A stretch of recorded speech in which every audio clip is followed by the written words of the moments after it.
Well, hello there. Welcome to another video of mine, to whom it may concern. And it is Saturday today, and I am going to train some legs. And for those of you who know me, you know that legs are my favorite. I wait all week to train my legs. And I'm super excited. There's some fucking broken trees over here from the haboob we had a couple of days ago. They still haven't cleaned up. You know, that's the thing about Arizona.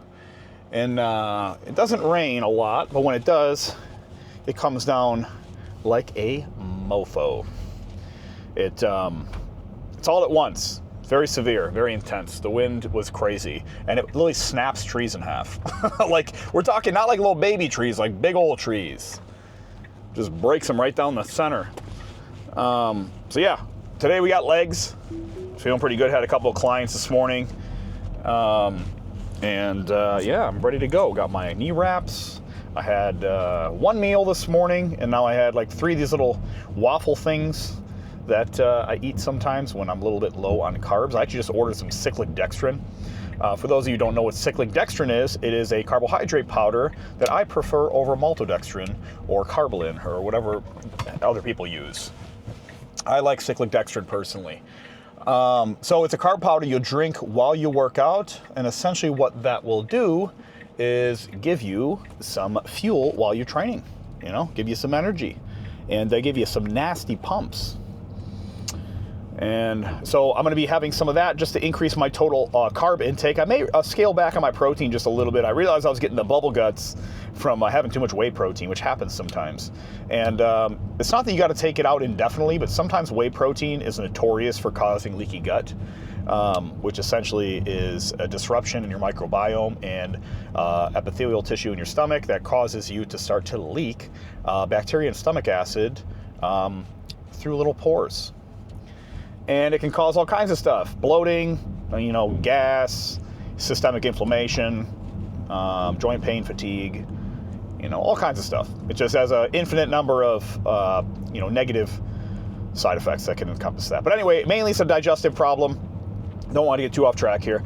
It was causing me to get some bubble guts. Uncomfortable, just gas. And let me tell you, when you're trying to train legs, having gas is just less than ideal, we'll say, right? Less than ideal. So I scaled back on that, seemed to fix the problem.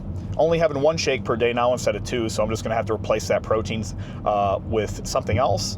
But I am overall reducing my protein intake, so it shouldn't cause too much of a disturbance to my meal plan.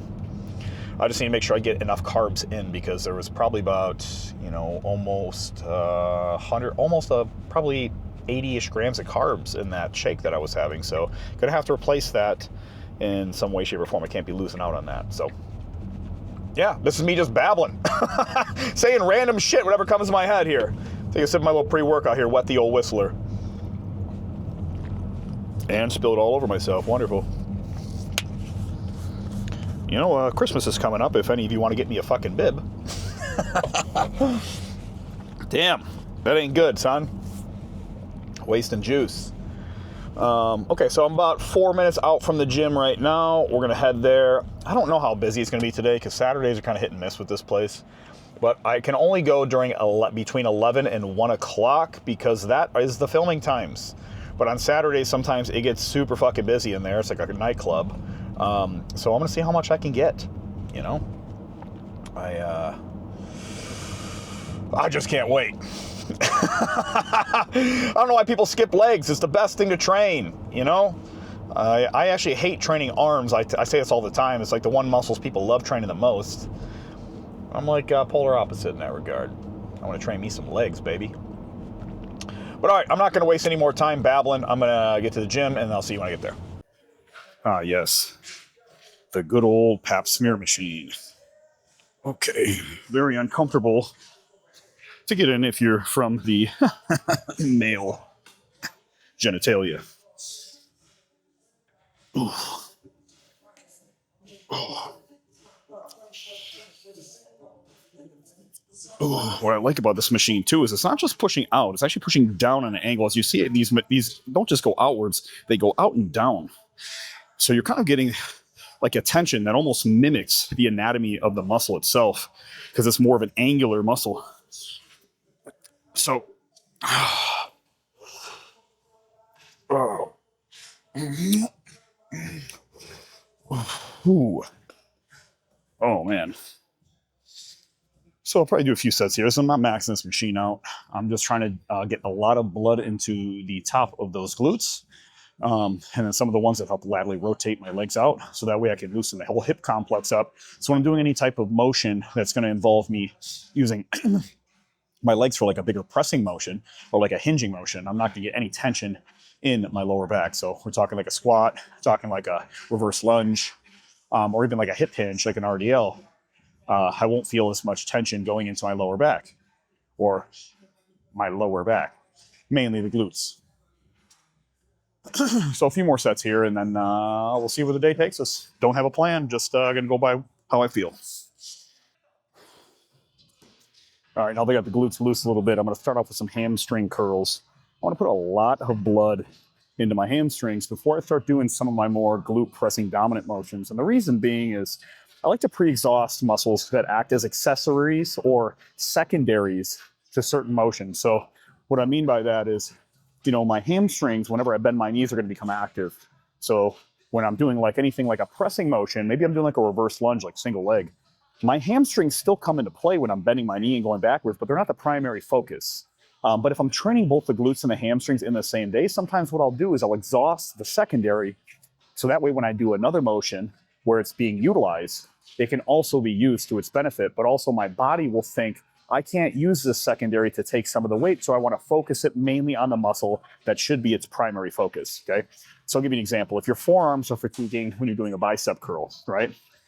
What you want to do is kind of trick your body into thinking your forearms cannot be used because they're fatigued. Therefore, you can only use your biceps, okay? That's a very simplistic way of viewing it. But essentially what I'm trying to do is make my body work with me instead of against me with these motions, because it's very contradictory for your body to want to use one muscle at a time.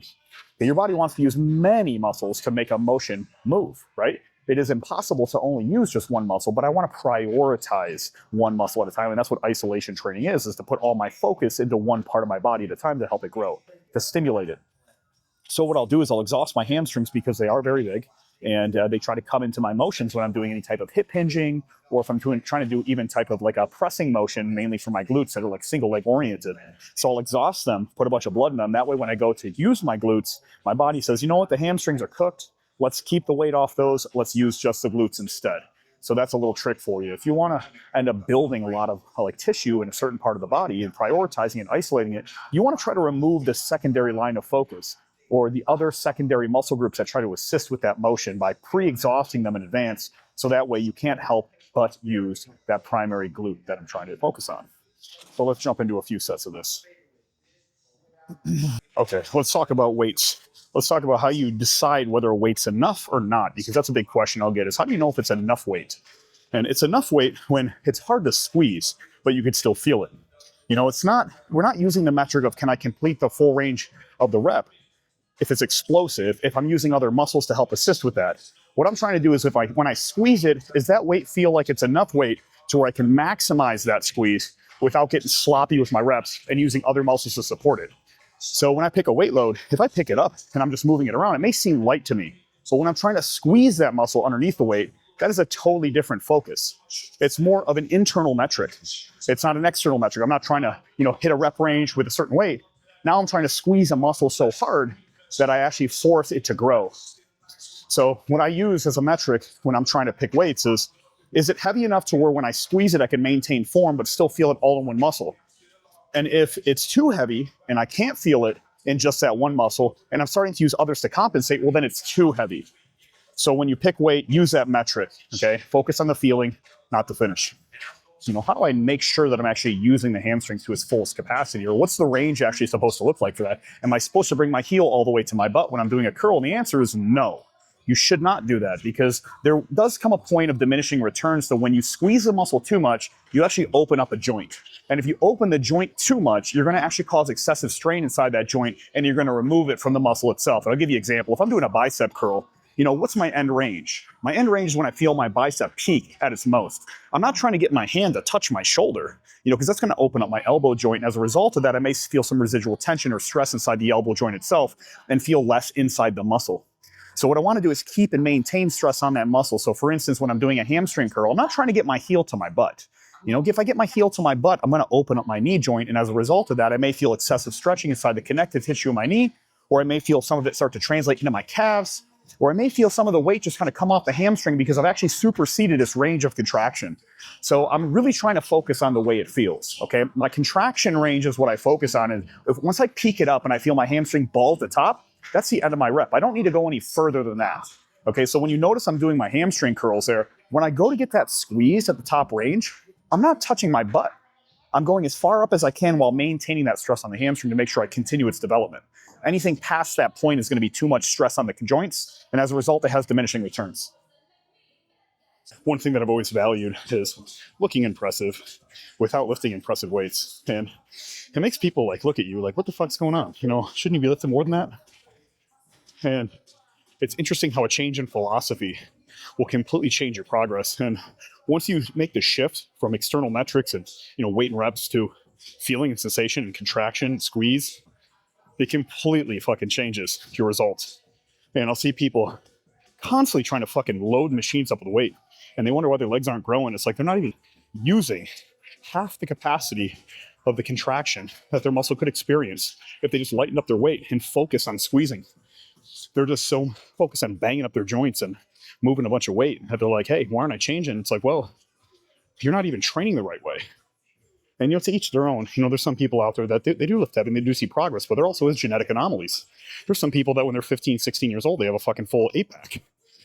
I would say for the most people, for the most part, us average citizens, us born of, common blood, tend to see better results when we focus on the right feedback system our body requires in order to see growth stimulus, and that's feeling, sensation. Our body communicates in emotions and feelings. It doesn't communicate in metrics that we can scale with our mind. Your body doesn't know how much weight you're using, it doesn't know how many reps you're doing. What it understands is tension. And if you can develop that tension or create a philosophy surrounding searching for that, rather than searching for some gross fatigue or a rep count, you're going to change your progress. I'll guarantee it. When I made this shift, back in the day is when I really started to explode in my growth.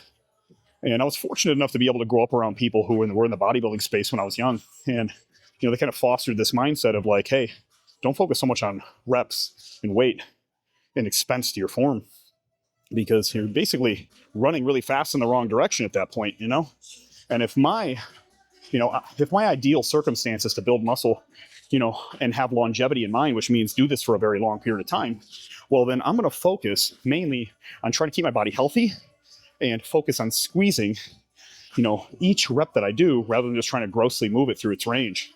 Actually, what's funny? I remember a long time ago, I exploded in weight. I went at one point when I was in high school, I graduated 185 pounds, which is a pretty big high schooler. I started training when I was like 16. And then right out of high school from 18 to 19, I went from 185 to 236. And people are like, holy fuck. And listen, I don't care how much shit you take. You're not going to make an explosive level of growth to that capacity in less than a year, unless you're also doing the proper way of training and recovering, which means eating right and exercising properly for that growth to happen, right? I partnered with my body and understood what it was telling me, and I learned its language, and I learned to communicate with it, and therefore we created a partnership. Instead of me trying to make dictations and commands over it, I just learned to work with it and listen to what it had to say. So what it had to tell me was, dude, chill the fuck out, stop being egotistical, stop lifting and banging up your joints. You're not going to last very long in sport if you do that. And instead, focus on your form, squeeze it. Let people look at you. Who gives a fuck? I have a 25 in this machine. I see people doing 445s on it. But I'm so focused on squeezing that muscle that I want to make sure through my whole range, I only feel my quads. Quads. I don't want my lower back. I don't want my knees. I don't want anything else coming into play. And if I do start to feel that, then I regress to weight. I'll change the position of the machine. I'll change my rep form. I'll change it until I feel that. So when I start counting is when I start feeling it, I like Muhammad Ali used to say that I start counting when it starts hurting, right? I think it's a great philosophy, especially when it comes to building muscle. So let's focus on the feeling, not the finish. Ooh, all right, scaling it back for a minute, and I'm going to loosen up my adductors now because, when you start to shift weight, all around the body, hamstrings, glutes, quads, like I said, you're going to sometimes get areas that tighten up to compensate, especially if you have any type of imbalance. And the bigger you get, sometimes the more imbalances you can create just because of the sheer size of some muscles in comparison to others. And, one of those areas is certainly, like I was talking about, the top of the glutes, very neglected, and also the adductors, because you got to think a function of our lifestyle is kind of sitting with our knees closed all day.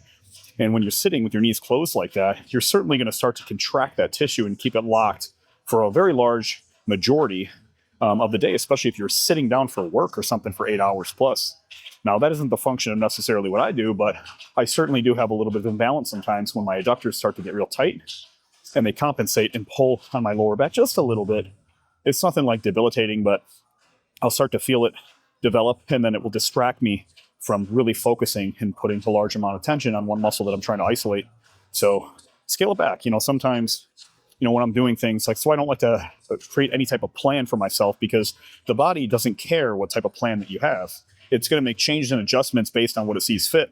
I want you to think about even like your blood. I mean, your body's constantly checking the chemistry of your blood on a minute-to-minute basis, and those things can change, instantaneously. And your body has to react to that situation regardless of what it thought it was going to do in the future. Our mind likes to plan in advance, but our body likes to stay in the present. And as a result of being in the present, it adapts to the situations and circumstances surrounding it. So, for instance, if I start shifting around my body and certain muscles get unlocked and then others start to tighten, I need to learn to divert myself by listening to my body and what it's telling me and making changes and adjustments to my workout to kind of further, progress myself, remove pains, tightness that I experience as a result of compensation patterns. And I was mentioning the other day, you can't get away from these little aches and pains. I think to some degree, you're always going to feel some. But, it's just statistically, the longer you do this, the higher likelihood that you're going to have something happen. So just listen to your body. And that's why I always try to preach, feeling not finishes, because my large focus has always been kind of centered on the way my body feels. And I use that as an intrinsic feedback system to kind of feed my mind the information it needs to make better decisions for myself, more so than just trying to condition it to think in a very linear fashion, because things can change. Life is not always constant, and you need to learn to adapt to those situations and circumstances, regardless of if that's in the gym or even something else in your life. Even in business, they'll try to tell you adaptation and pivoting to market conditions are one of the most important skills that you can develop. You need to learn to adapt. You can't just try to do the same thing over and over and expect a result to keep occurring in a positive direction. So listen to your body. If something's telling you, hey, slow it down, scale back a little bit, listen to it. I treat my body with respect. I partner with it. I do not force it to do shit it doesn't want to do. Okay, I think that's a very bad relationship with yourself. And I think if you push against the grain of what your body's telling you and also your character, we'll see this in our everyday lives. If you put yourself in an occupation that doesn't suit your personality, and not because you haven't developed the skills, but just because it does not go with your natural method of thinking, if you love reading books and being introverted, well, maybe a librarian's a good occupation for you. Maybe not being a networking sales professional going to big events. I don't think that's going to suit your personality. So therefore, you're not going to be the best you can be. So always listen to yourself. Choose to understand what your body's telling you and the feedback it's giving you, and then use that information to make decisions.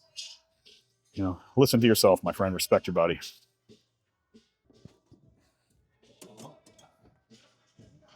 No. A key tip too, when you're doing this motion, a lot of people think, oh, it's a machine, right? It should be simple. It's a machine. It's like, it only moves in one direction. That may be true to some degree, but it also depends on what you choose to think about when you do the exercise.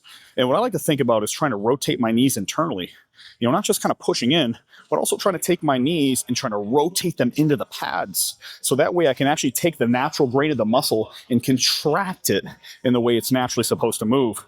So when you focus on that internal rotation, you're going to feel your adductors squeeze a hell of a lot more. So focus on rotating those knees in.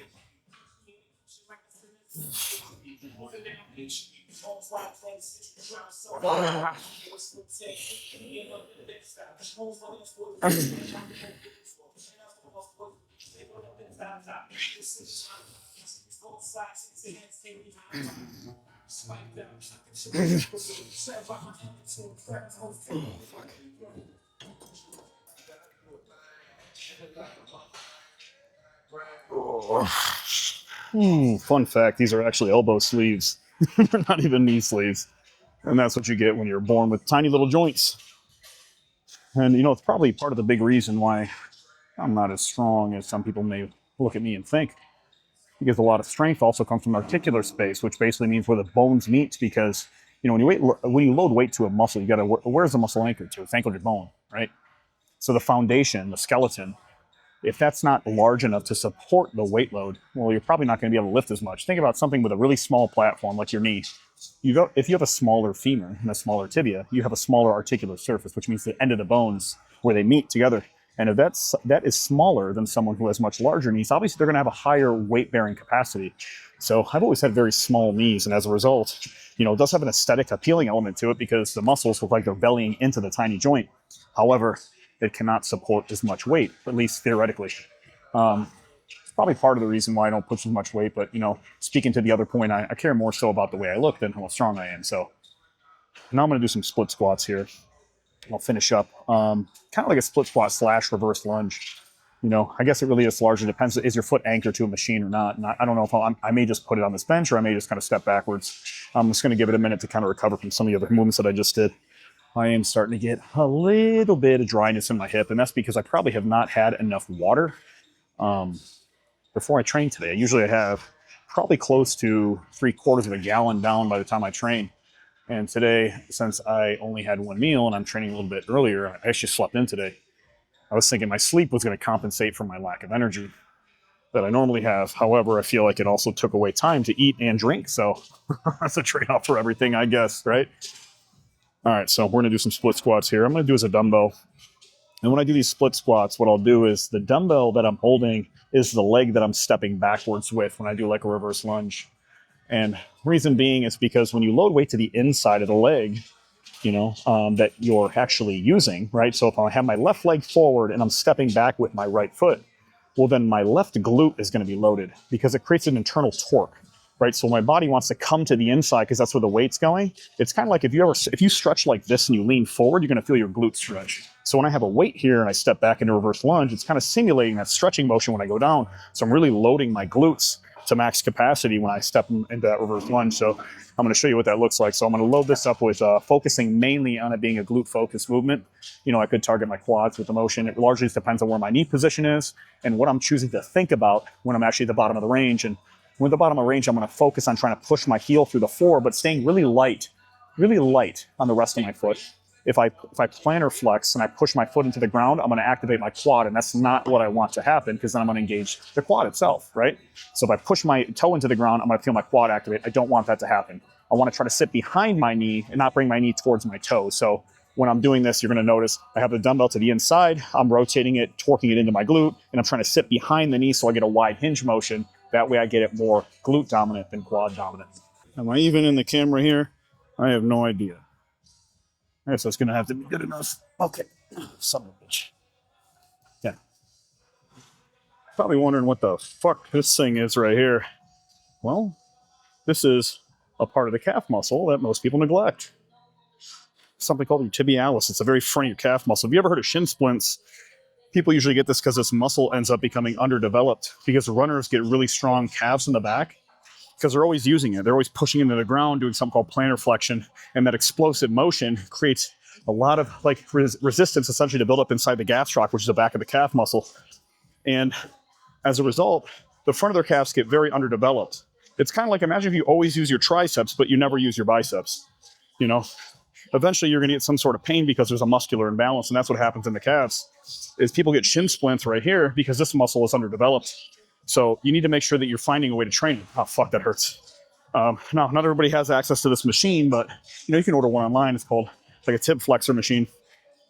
There's many different ways that you can do this. Now, you can do a body weight against the wall, but I want you to consider if you're doing weighted calf raises and then you're only doing body weight to train the front of the calf muscles, doing this motion where you're pointing your toe up, you're still going to get underdevelopment, right? That's like if you're doing a whole bunch of, you know, exercises for your chest with weights, and then when you're back, all you're doing is pull-ups and body weight exercises. So you need to make sure that you're training it to this fullest range with weight. And when people get like knee pain or they get ankle pain or they end up getting shin splints, which is a pain right here, it's because of underdevelopment of that front calf muscle I'm talking about. So make sure you train it.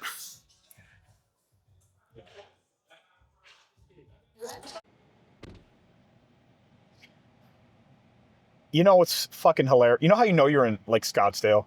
I walk past this black Mercedes and the license plate says hot blonde. Oh, what a funny world we live in. Anyway, I am done. You know, there's some days I find myself chuckling off camera when I'm in there working out, and it's not something I capture, but I'm just sitting there laughing while I'm in pain, and I just got to ask myself, am I a masochist? Do I enjoy pain? I have no idea. All I know is I love training legs, and I love them. Mwah. It just feels good. You know what I'm saying? Grounds me, turns my mind off, and I just feel like, I don't know, I feel present. You know, I feel like it grounds you, you know, when you're putting yourself through that much pain. Anyway, I'm done with the legs today. The gym wasn't as busy as I anticipated. It's such a good energy crowd being in there. You know, if you're in the fitness space, if you're a competitor, if you're a fitness enthusiast, you know, it's definitely a conducive space to that culture if you're a part of that community. Anyway, done with training legs. What do we got now? I have a shake. You know, I have about 40-ish grams of whey protein isolate in here. Chocolate, because first of all, who likes vanilla whey protein? That shit tastes like vomit. I don't care how good it is. Oh, I get vanilla bean or, you know, vanilla or white chocolate vanilla or whatever the fuck it is. Whatever your designer flavors are, vanilla tastes like shit. You know, I'll say it for the people in the back. Vanilla sucks. Vanilla sucks. It's always got to be chocolate. So I have 40 grams of whey protein isolate in here. And then I got 100 grams of oats and then 30 grams of raisins. I'm going to drink this, then I'm going to go home and I want to make an egg burrito. That's what I feel like it. You know, usually I have an egg burrito that I take to work because it's easy. I can just munch on it while I'm there. Sometimes while I'm training clients, I'm just snacking on it, you know. But I'm going to have an egg burrito.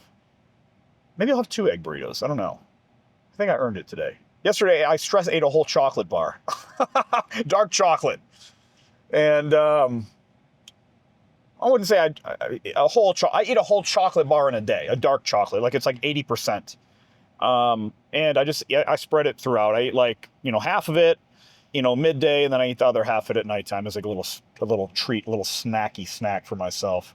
But I ate a whole chocolate bar yesterday, a little bit stressed, you know, with the whole fucking garage situation. Like I said, I don't get angry or stressed about like important shit. I get stressed about little shit, like inconveniences. I'm like, why the fuck do I got to deal with this right now? You know, I got more important shit I could be doing with my time. So yeah, enough of that banter. Gonna drink this, head home, and today I don't have anything planned. I got like a baby shower to go to tomorrow. Around that age, you know what I'm saying? Baby showers. You know what's funny is most of these things I get invited to, I pass up. I'm like, no fucking way am I going to that. This is somebody who I like to preserve a good connection and relationship with.